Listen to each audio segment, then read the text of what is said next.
Almogávares, el terror del Mediterráneo oriental.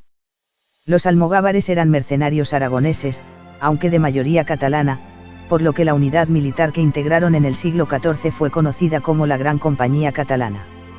Al servicio del Imperio Bizantino frente a los ataques otomanos, la traición de aquel y el verse sin mando, les echó al monte, despertando el terror con su temible grito de desperta ferro, despierta hierro, y enseñoreándose de amplios territorios desde Tracia hasta el Ática, es decir, lo que hoy es Grecia, Bulgaria y Turquía.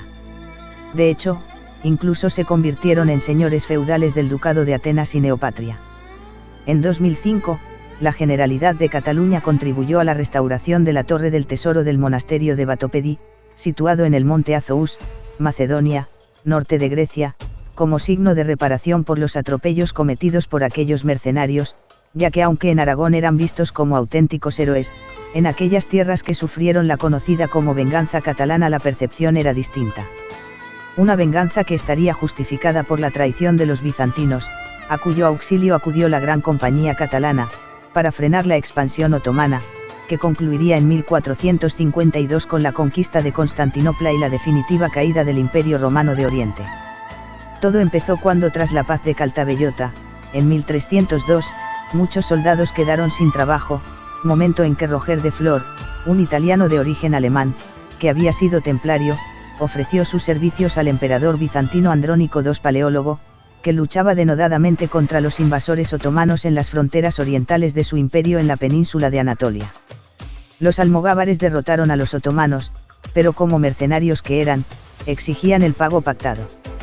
El problema es que el imperio bizantino estaba arruinado. Entonces Miguel, hijo del emperador, invitó el 30 de abril de 1305, en Adrianópolis, a Roger de Flor y a su guardia a un banquete, momento en el que aprovechó para asesinarlos. Quedando sin mando y en tierra extraña, aquellos soldados de infantería ligera, que combatían con tácticas de guerrilla y con gran ferocidad, juraron tomar cumplida venganza de la perfidia de aquellos bizantinos. Y así fue, desde su refugio en Gallipoli, durante 2 años asediaron Tracia y Macedonia, destruyendo todo lo que encontraban a su paso. En el transcurso de sus campañas, en el 1311, en la batalla del río Cefeso, la Gran Compañía Catalana derrotó estrepitosamente a la caballería franca que regía entonces el Ducado de Atenas. Es entonces cuando los almogávares dejan de vagar errantes por aquellas tierras, para convertirse en señores feudales de Atenas y Tebas, imponiendo allí sus costumbres, hasta 1388. La ferocidad de aquellos guerreros, que hay que insistir, despertaban profunda admiración en su tierra natal, pero al mismo tiempo animaban un profundo temor en la población de un imperio bizantino a cuya defensa frente al peligro del Islam habían acudido.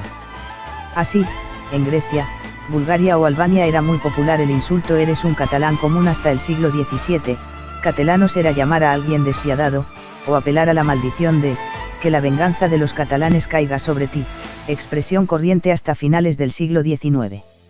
En los cuentos tradicionales albaneses, con el término catalán se identificaba a un mitológico gigante ciclópeo, un monstruo antropófago que vivía en las montañas y devoraba niños. Es decir, se trataba de una suerte de hombre del saco, en las rebeldes Provincias Unidas, en plena guerra de los 80 años del siglo XVI. Ese papel, injusto, pasó a asumirlo el duque de Alba, que intentaba pacificar aquellas provincias desleales con su señor natural, el rey Felipe II.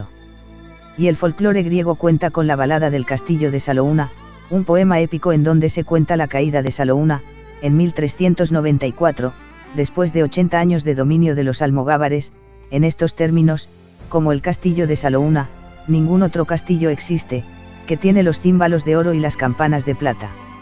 Allí dentro hay una joven esbelta, una muchacha hermosa, a quien asedian los turcos, los francos y los catalanes. Pero un traidor, un malvado, les abrió la puerta: entrad, enemigos nuestros, el castillo es vuestro. Corren los turcos, corren los francos, corren los catalanes, y el castillo de Salouna en sus manos ya atrapan. La joven, al verlo, subió por la escalera, llegó a las altas murallas, miró hacia el abismo. Mejor en el abismo que esclava de los extranjeros, y como un pájaro voló, y en la muerte se perdió.